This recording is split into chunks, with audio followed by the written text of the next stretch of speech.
This is Where We Live from Connecticut Public Radio. I'm Lucy Nalpathanchel.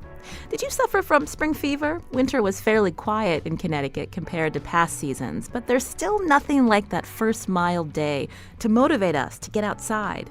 For some, that means getting their hands in the dirt and preparing garden beds for a hopeful bounty of flowers or vegetables in the months ahead. Do you think of yourself as a farmer or a casual gardener? At our last coffee break in Middletown, we met a woman who says she practices modern homesteading.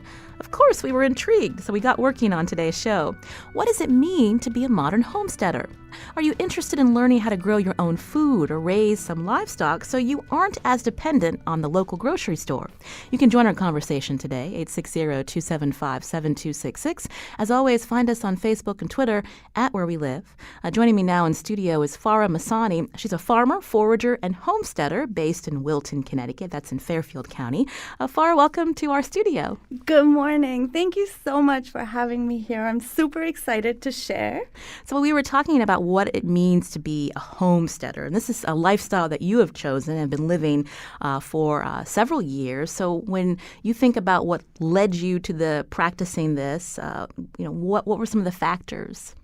I was super frustrated with the quality of food that was available for purchase in the markets and the grocery store. And I decided, what the heck? Let me just grow my own food. I love being outside. I enjoy the fact that you put a seed in the ground and then you have food to eat. And so I decided I'm just going to do it. It's a way of life. Let's enjoy it. It surrounds me with like-minded people in a healthy lifestyle where I get to be outside and work my muscles. And I get to teach and share and educate people on how they can do it themselves. How did you learn? I learned by watching. So I grew up in Bombay, and I spent the weekends in the countryside with families that homesteaded. They had chickens and goats and had rice fields and grew wheat and fruits and vegetables. And I found myself being super happy and excited to be around that way of life and that lifestyle. And so I started watching and learning, and my nanny and my parents hated the fact that I went out and got dirty in the fields, because that's not what girls from our families do. And I learned by watching, and it came very quickly to me, and I educated myself. I learned from other farmers and just started doing it. And that's the one thing that I like to tell people all the time: just do it. When we think of the term homesteader, so essentially you're a farmer, but it's more than that. So you're learning to be self-sufficient, and it's not about technically maybe selling what you're producing, but sharing with the community? It is. So I do grow for myself. I grow for my winter stores. I preserve. I barter. Because for example, I don't have a cow. I don't have milk. So I will take my produce and my fruits and I will share and barter and get what I can't get or grow on my own land. I also have a farm stand where I let my produce and honey and eggs out where people can come and take and put in a tin box some money if they want to, or put something else that they've made at home, that we can have this amazing system of give and take.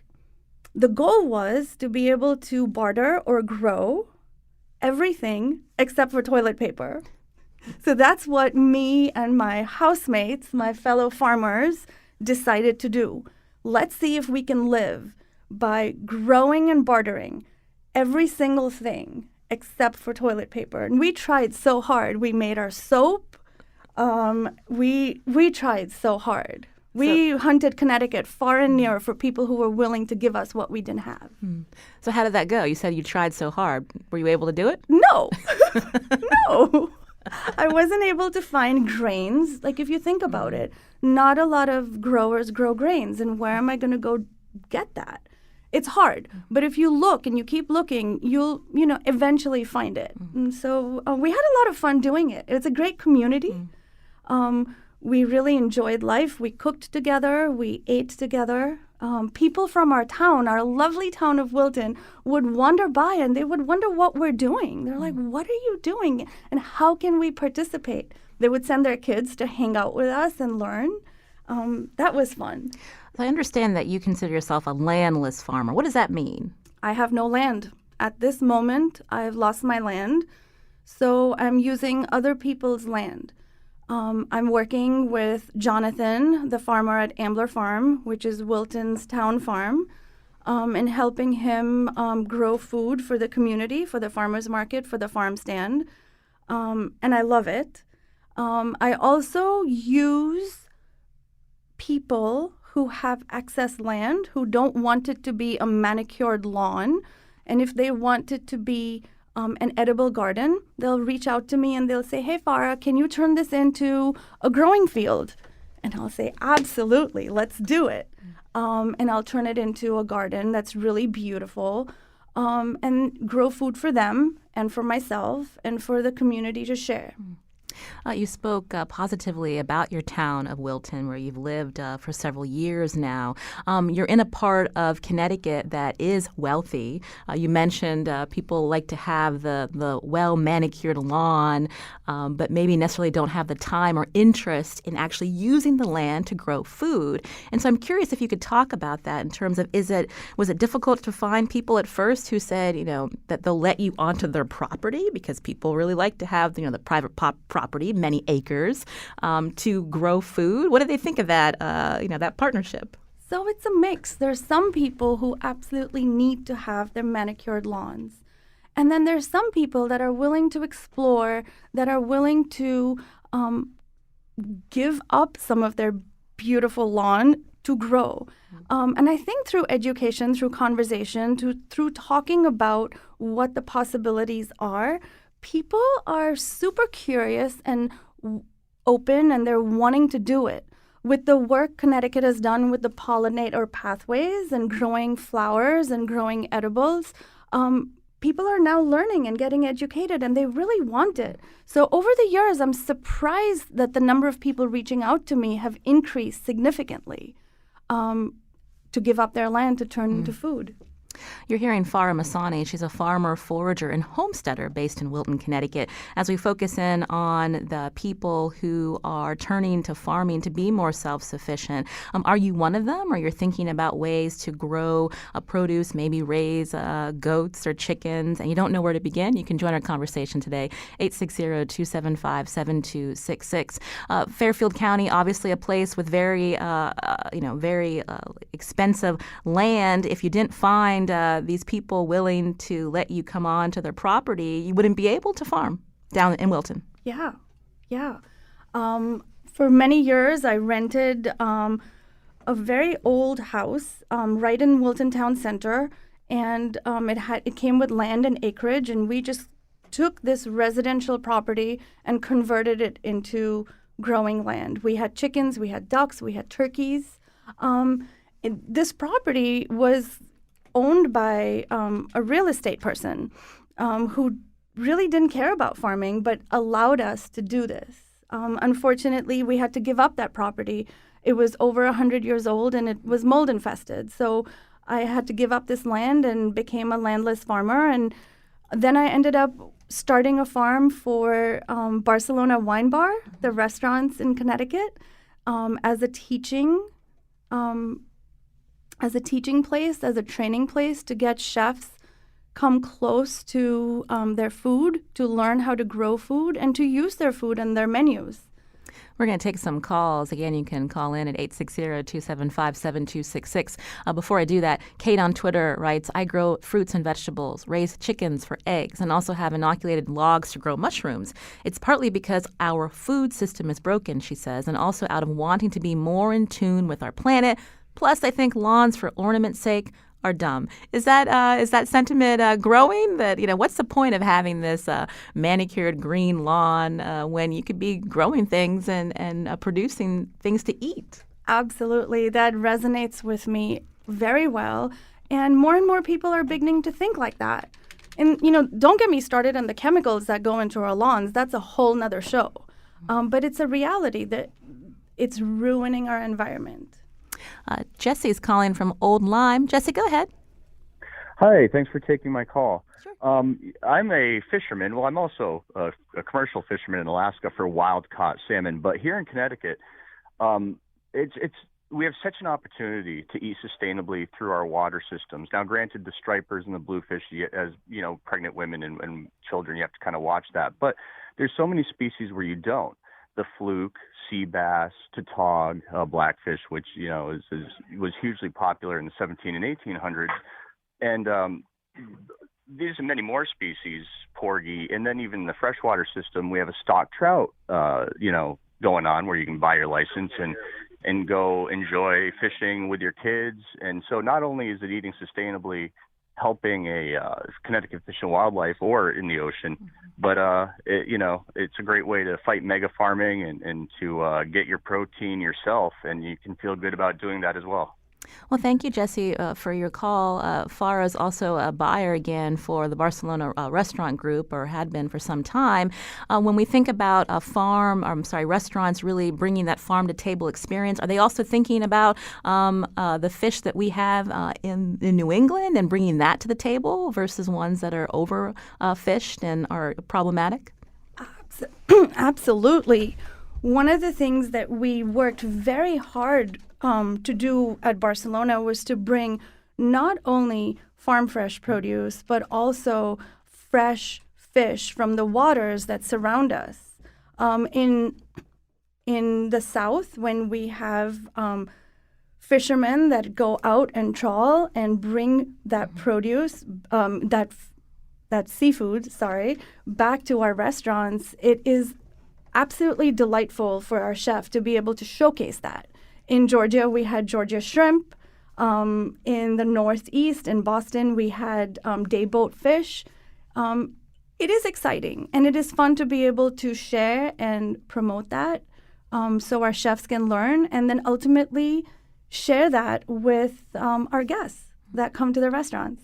Today here on Where We Live, we're talking about modern homesteading. Again, this movement to become more self-sufficient, to use land for growing fruits and vegetables, plants that benefit our pollinators. If you're thinking about this or if this is something you've embraced, join us, 860-275-7266. Jamie is calling from Wallingford. Go ahead. Jamie, are you there? Hello. Go ahead with your question or comment. Yeah, I have a question to your guest. I have a very small patch actually in my backyard, and I have tried to produce things actually over there. But there are some trees, and some trees which does not allow full-time sun. So there is sun over there, but not all the time. And I'm not willing to cut off those trees. Can your guest help us? And it's a small patch. I'm not saying it's a big acres and acres. It's less than half an acre. So you're looking to grow vegetables or other plants, but you're in a very shaded area?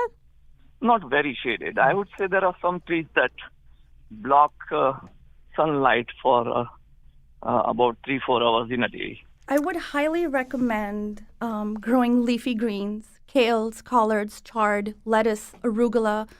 They love cool, shaded weather. Try to stay away from tomatoes, eggplants, cucumbers that need a lot of sun. You'll be amazed at the harvest and the bounty you can get from leafy greens, not to mention the nutrition. Spinach is another great one. If you want to get exotic and try something fun, my favorite is amaranth. Try eating amaranth leaves. They're very nutritious, they're colorful, they're pretty, and they love cool, shaded weather. Those are some good tips from Farah Masani, again, a farmer, forager, and homesteader based in Wilton, Connecticut. You're listening to Where We Live from Connecticut Public Radio. I'm Lucy Nalpathanchel. Coming up, we're going to talk to another Connecticut resident who has tried urban homesteading, and we're going to continue to take your questions too, 860-275-7266, or find us on Facebook and Twitter at Where We Live.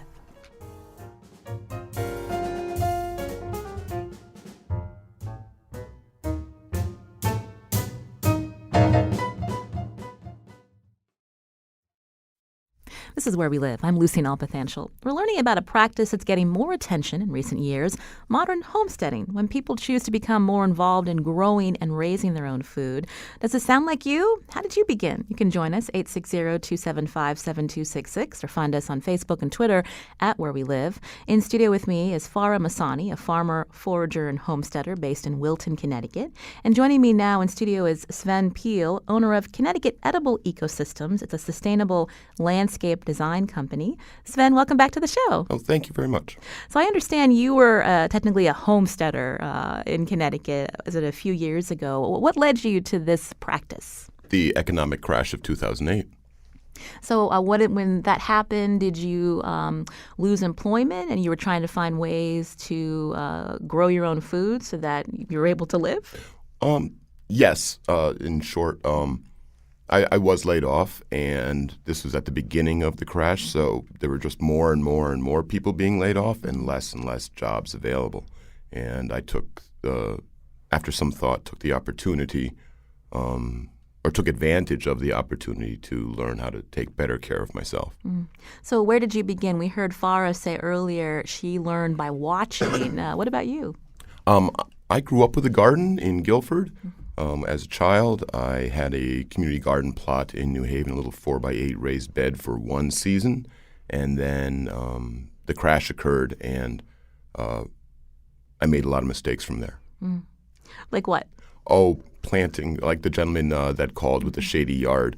I planned my garden in an area that was full shade, and everything got all leggy and didn't want to do what I would hope it would do, and eventually moved that garden. And a lot of it had to do with planning. The mistakes I made were because I didn't do my research and I didn't plan well, I assumed. So what are some resources for Connecticut residents if they don't really know where to begin? There are organizations that are there to help that helped you. Yes, I had gone to Connecticut NOFA workshops. And what does that stand for again? The Northeast Organic Farming Association. I had gone to their workshops. I had gone to the library and got books on gardening, and basically tried it myself. I mean, I put seeds in the ground on day one, basically, and then through these entities and through the library and so on, was able to learn what to do. Some people listening now may not have a lot of space, especially if you live in one of Connecticut's cities. You did urban homesteading in New Britain, I believe. So What did that look like? How much space did you have? And how did you choose what to grow? Well, in season one, it was probably like a 16 by 4 foot bed. Season two, I expanded to a neighbor's property across the street where they had gardened. Season three, I expanded to another neighbor's property where they had a garden, and eventually it was covered 650 square feet. And were you able to use everything that you grew? Because I know that's something personally when I love seeing plants grow and getting a good bounty in August and September. But then the question of you don't want to waste it. And so how did you avoid that? I learned how to can and preserve. And that's interesting because that's a skill depending on where you grew up and what generation you're from. Canning may be something that you learn from your family. The woman that pitched this show to us actually said, she had family in Indiana, and that's where she learned how to can. And it's become, I guess, more trendy now to learn how to preserve. And so what are some tips for people who think about, well, how do I do it? I would say, especially on the canning side, outside of the freezing side, don't make it up. Follow the Ball Blue Book. There's reasons why you're supposed to have as much acidity in the product as, and that is so you don't die from botulism. Yeah, that would be a good thing. You mentioned earlier that you were led to homesteading for practical reasons, but when we hear the term homesteading, it can call up an image of a libertarian or a gun-toting vision of someone who wants to be self-sufficient. I don't want to rely on the government. I don't trust the government.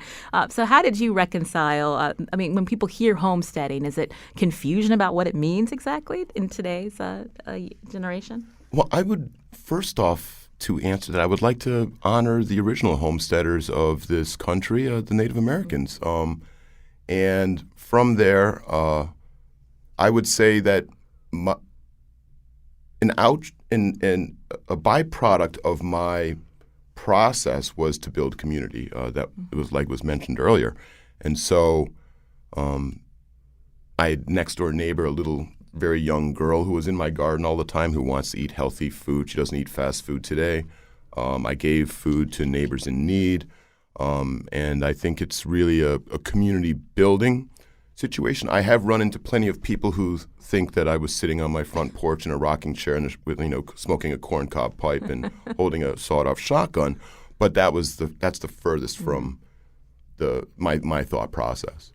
You mentioned the Native Americans. Even the term homesteading comes from a policy, a U.S. government policy, to take land away from Native Americans so that they could go to white settlers. And so we should remember the context of that term. I wanted to take some calls now. My guest, Sven Peel, owner of Connecticut Edible Ecosystems, a sustainable landscape design company, and Farah Masani's here, farmer, forager, and homesteader based in Wilton, Connecticut. You can join us too, 860-275-7266. First up, Charlie in Bridgeport. Charlie, go ahead. Hi, Farah, I have a question. I want to build some vegetable boxes, and it's on an area that's typically infested with a lot of weeds. And what is your recommendation? We're near a pond, and we want to do something that's safe, but is it laying down a tarp underneath? And, if you can give me help on that, that would be terrific. I love to use newspaper or cardboard boxes, things that you can get in, quite honestly, your recycle dump. Don't go out and buy anything. Lay some newspaper, lay some cardboard down, put your soil and your compost right on top of that. If you've already built your box, do it that way. If you haven't, then build your box around that newspaper and cardboard. I like using rough cut lumber as opposed to processed lumber. There's lumber yards across Connecticut that you can go to get that. I was thinking, I was taking a walk in Hartford near where our studios are, and somebody had freshly put down mulch, and it's that mulch that is dyed that you see at the big box stores, and that's not necessary, is it? I mean, it's more of an aesthetic thing, Farah? It is. It absolutely is. It is not necessary. You can use leaves. We have plenty of trees that fall leaves in the fall time, and you could use that to cover your areas. Sven, anything you want to add to Charlie's question about dealing with weeds? I would say weeds are indicators of your soil conditions. We tend to see dandelions in soils that are low in calcium, I believe. If we look at a lot of our fallow farm fields, we'll see mugwort, which is allelopathic and can cause some problems. But I would say you can also use your weeds per se. Some of them can be eaten. To understand more about the aspects of your site. You mentioned dandelions. A lot of people don't like them because they think of them as weeds, but they are edible, and they're the first flowers, really, for our pollinators. And so it's good for the bees. Don't pull the dandelions. Respect the dandelion, please. And they're also really healthy. They're a what do you call that? A dynamic accumulator with their deep taproot, and they mine a lot of nutrients. And that's why one of the reasons why they're such a healthy plant is because of their properties. Join our conversation, 860-275-7266. Matt's calling from New Haven. Matt, what's your question? Hey, how you doing this morning? Doing well. Go ahead, Matt. Well, I'm a chef in New Haven. I was very, very intrigued by hearing about the work that was done with the Barcelona Wine Group, and just the general overall idea of landless farming, I think, is just an incredible idea. And having said that, though, I know from being in this industry that the Barcelona Wine Group is just that, a restaurant group. It's not really a mom-and-pop kind of place anymore. So for local restaurants in New Haven, all throughout Connecticut, how would this type of service be obtainable for someone like that, like a regular restaurateur or an executive chef for a small mom-and-pop restaurant that's just looking to get more information and really figure out different types of fruits, vegetables, and herbs that can be grown in Connecticut, and just really what's the easiest way for a regular restaurant to really get into this? That's a great question. Thank you so much for calling in. I would recommend going to the farmers market. Make friends with your farmers. New Haven has an excellent farmers market. Go there, talk to your farmers, say, hey, what's up? What are you growing? What are you harvesting? What can I buy? How can I put this on the menu? You're the chef. Take the medium, get creative with it, and serve it to your guests. Support your farmer. Better yet, take your staff to a farm. Show them what's going on the farm. Teach them where food comes from. And that's the easiest way to get educated. Sven, we also live in the social media YouTube age. So when people think, well, I need to learn, let me just call up a video. I'll put in the term homesteading, and then all kinds of stuff comes up. How do you know which sources to really trust in terms of how to do it the right way? I would say that's a big, huge question, and you just opened a giant can of worms. There is a lot of, unfortunately, garbage on YouTube. Most of the time I'll keep my opinion to myself. I would say your best bet in if you're going to go that route is to find the patterns in the videos of what works for people over the narrative. So if one person's talking about how they keep their chickens and they're using a specific method, I'll plug something, Certified Humane Animal Standards. And that's how they're designing their setup, and then you see another, and and they refer to this, then that's probably a decent way to go. But, somebody packing 20 chickens into 10 square feet or something of that nature, you're basically creating a mini CAFO in your backyard, which is a contained animal farming operation. You won't have happy animals, you'll have sick animals. They'll be pecking at each other and so on and so forth. So I would say the best way to go about it is if you're going to look on YouTube, find the patterns in the videos and see what is working and why it's working for that specific person in that specific site, and then see if that's relative to you. Joan's calling from West Granby. Joan, go ahead. Hi. Hi, Sven. Hello.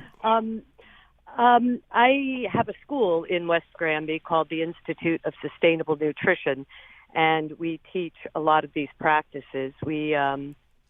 It's centered around the science of nutrition, but then we teach sustainable foraging, sustainable regenerative gardening, culinary skills, and basically just living a lifestyle that is just, I guess, a little healthier, a little cleaner as far as chemicals. And we teach people to use the weeds and eat the weeds and that sort of thing. Kitchen medicine is a big piece where we teach people how to harvest the food and herbs to make what we call kitchen medicine. And so anyway, we're there.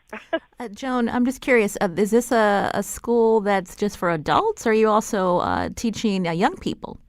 Well, it's basically right now for adults. We do have a staff person who is developing curriculum for children and families.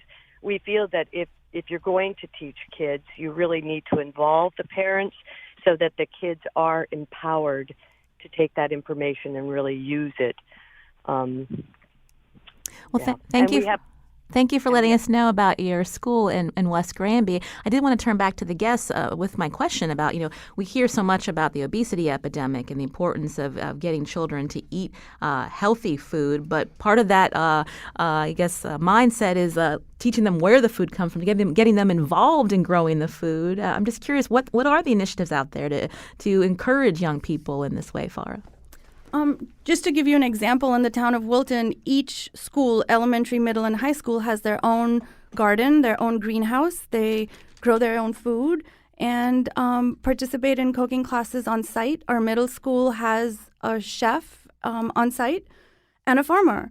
So that's one way to do it. Another way to do it is for parents to actually use the town farms that we have in Connecticut to get their children into summer camps. And educate themselves as well as their children to participate. And farming is a great way to be physically fit. And so what better way than to get your exercise and learn to grow food to combat obesity. Sven, what can we do to encourage more young people? What are some of the initiatives that you're working on or you know about? Well, when I was in New Britain homesteading, I had a little neighbor who was 1.5, 2 years old, and I gave her a tomato plant and a strawberry plant, and she learned how to water that. Little kids want to kind of do what their neighbors and parents and so on are doing. And by the time she was 4, I couldn't keep her out of my garden, even if I had wanted to try. And she basically grew up on fresh vegetables and fruits and so on. And when she moved at 5, wanted her own garden. And so she basically went into school as a, within quotations, master gardener in comparison to children who did not have that experience. So I'm in full agreement with engaging your kids or engaging children at a very early age. But I'm also seeing, and I want to point this out, the young people today talking about climate change, and I know of young people who are looking at horticulture, landscape design, and food production. They're seeing these as one, not as separate siloed practices. And in my opinion, they get it. They understand. I mean, for some reason, they've all been separated, but they're all basically working with nature. And I think, they're on the right track. We hear often about food deserts in our cities and the importance of connecting all youth to quality food. Even if a neighborhood doesn't have a lot of green space, there are ways to encourage and to grow certain things. I mean, where can, if someone's listening and they live in Hartford or New Haven and they're looking to, try to grow something, what are some ways that they can do that? Some techniques. I want to give serious pushback to this food desert idea because a city is, a city oftentimes there's a lot of concrete, but there's also a lot of land. And what we're not doing generally is putting food-producing systems into these community spaces and teaching from them. And that's something that I've been working on for the past couple of years now. And just like with the homesteading, looking outside the box, out of my own thought process to see what other municipalities, entities, nonprofits, individuals are doing to implement these food systems on public property, in the commons as they once were. Katie's calling from Stamford. Katie, what's the question?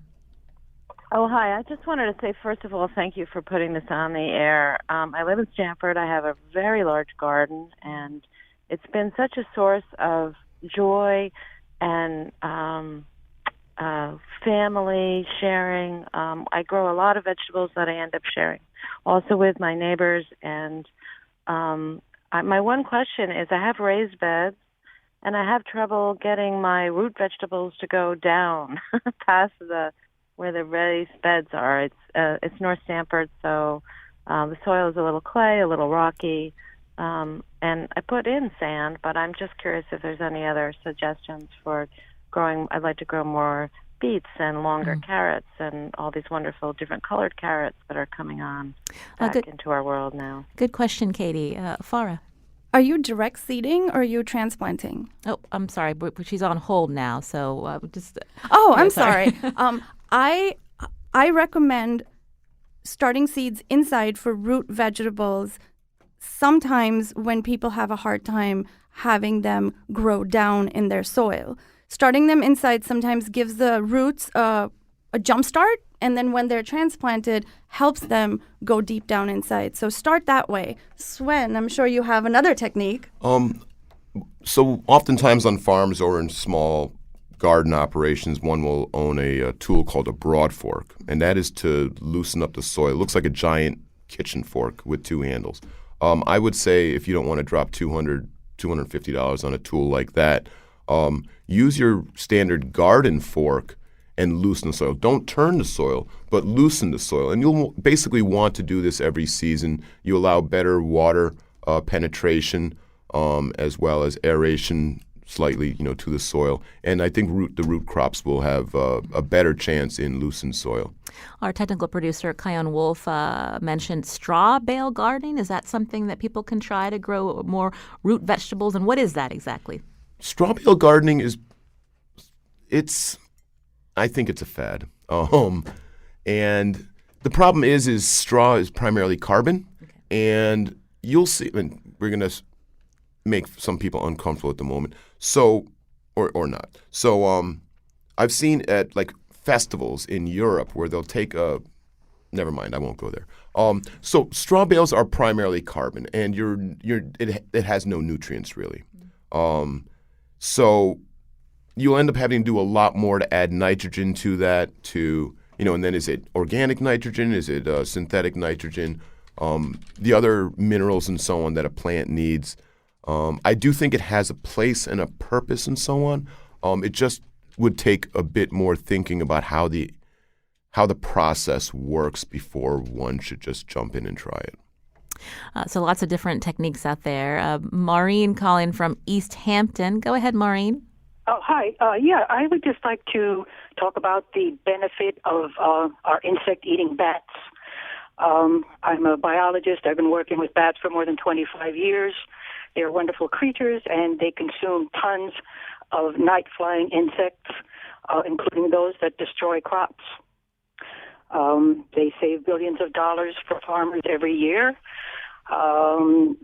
From you name it, there would not be a lot of vegetables on our table today without the efforts and the of insect-eating bats. I agree with you. 100%. Bats are amazing, and if a family can get together and build a bat box and put it up in a tree, that's a great project to work with your kids on and bring bats to your neighborhood. We're almost out of time, but just some final thoughts, Farah and Sven, for our listeners who are looking to grow more food, or even we like to think of like everyone wants to have chickens, or maybe I want to have a goat or a duck. What is really realistic for people?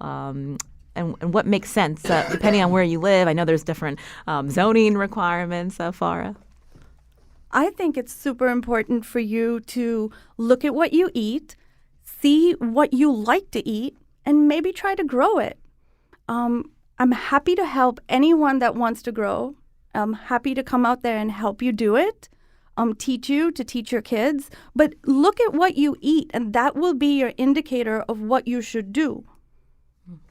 And Sven? I'm very much a planner, so I'm going to propose developing your goals, what it is that you want to do, and then in that you want to produce food for yourself. What is that food? Is it animal? Is it vegetable? Is it both? And especially on the animal side, realize that you're caring for something, that you are a steward of something. You will, slaughter it, eat it later on, but you want that to be as happy and healthy an animal. And you are responsible for its safety as well. If critters come in and are killing your chickens and so on, that's on you. It's not on the natural system that's out there. We were speaking of bats and so on. That's where I'm really pushing for the planning side. And real quick, there's a book called At Home with Holistic Management. That's a tool for managing your whole lifestyle, your whole site, your life, your family. And then another book, Gaia's Garden, A Guide to Home-Scale Permaculture. And so I would say in looking at holistic management for developing goals and how to meet them, including understanding your resources and so on, and Gaia's Garden, which is very much a comprehensive understanding of natural systems in relation to food production and your landscape and yourself, those would be two great guides to go with. Well, thank you for those resources for our listeners. Again, Sven Peel, owner of Connecticut Edible Ecosystems, a sustainable landscape design company. Thanks for coming in, Sven. Thank you very much. And also Farah Masani, farmer, forager, homesteader based in Wilton, Connecticut. I'd love for you to come up to where we live, up in Suffield. You can tell me what I'm doing wrong, Farah. You got it. This is Where We Live from Connecticut Public Radio. I'm Lucy Nalpathanchel. Coming up, we're going to think about how to extend this thinking to the gardens we may grow for aesthetic purposes. One way is by growing native plants. We're going to talk with the director of horticulture from the New England Wildflower Society. You can join us too. Find us on Facebook and Twitter at Where We Live.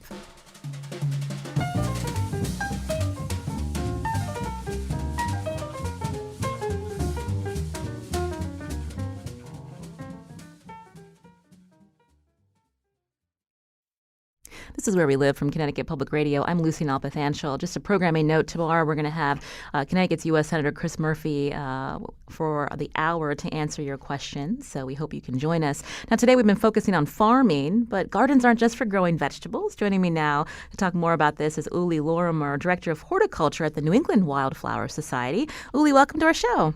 Thank you. Pleasure to be here. So the emphasis the last part of the hour has been on growing local and thinking about food production. But when we think about sustenance, we can also think about aesthetics and how we plan our gardens, especially the flowers that we like to grow. What are the benefits of planting natives, Uli, and what are some suggested plants that people should be considering? Well, sort of broadly, native plants really form the cornerstone of our Earth's ecosystems, and along with insects, form the base for the food chain that leads directly to our dinner tables. They define our landscapes and give our landscapes regional character, and they form all of the habitats on which all other living species depend. So by using and conserving native plants in the wild and using them in design spaces, we can work together to protect and enhance the resiliency and diversity of our planet. And what are some options for people to consider? Because, again, when the weather gets warmer, Uli, people head to the local nursery or maybe one of the big box stores, and they want to buy what looks attractive but may not be good for the local ecosystem. Yeah, well, I think that you have to kind of think about all of the connections that these plants have. And the reason I brought up insects, and I'm actually also happy that your previous caller brought up bats, just as a side tangent, that these ecosystems all co-evolve together. And so by selecting plants and regionally appropriate plants, and so this is things that you would find in the greater New England area. Those plants are going to come with already sort of a genetically predetermined relationships with insects, with butterflies, the things that like to eat insects, bats, for example, and they're also incredibly beautiful. So if you're looking for things like shrubs, for example, you can consider things that are fruit-bearing. So choke cherry is a really beautiful one, or winterberry. Certainly blueberries is a big favorite for everybody in the region, and they're fairly easy to grow on your own. You might have to compete with the birds to actually get the fruit, but those are a couple of good sort of shrub choices. For trees, I really like to promote the use of oaks and all the different oak species that we have here. Oaks have been proven to support over 400 species of moths and butterflies alone. And so if you had a choice to plant something that maybe only supported 10 different species or one that supported over 400, I think the choice is pretty obvious. Tell us more about the work that the New England Wildflower Society is doing to preserve the biodiversity of plants in our region. Yeah, so we are the first conservation organization in the country working with native plants and solely focused on New England's native plants. And our work encompasses saving plants in the wild, growing them in gardens and for restorations, and then also educating others on the value of their use. So we really sort of sit on a three-legged stool that is supported by education, horticulture, so the display and propagation of native plants, and conservation. And the conservation encompasses a pretty massive network of volunteers that go out and monitor rare plants in the wild. We have a seed bank where we try to preserve genetic diversity in seed form from populations that are threatened. And then those are then used to support restoration research, taxonomic research, and then sort of the greater scientific community. And then the horticulture side supports the conservation side in that we can work together to figure out how to propagate these plants, because some of them are difficult to grow. And then we can put them on display here at Garden in the Woods so that the public can come see and behold the really astounding diversity of plants that we have in the region. When you mentioned the seed bank, so how exactly does that work? And when we think about some of the plants that we tend to want to grow or get seed packets for, some of them may be hybrids, so versus something that's an heirloom. Can you talk about the differences? Sure. So what we're dealing with are primarily species of plants, so things that we find out in the wild, although hybridization does happen in some cases without human intervention. And sort of broadly speaking, seeds fall into two categories. One, the kind of seed that you can store for relatively long periods of time in cool, dry conditions. And then what are called recalcitrant species, are ones that you can't actually store in like a deep freezer.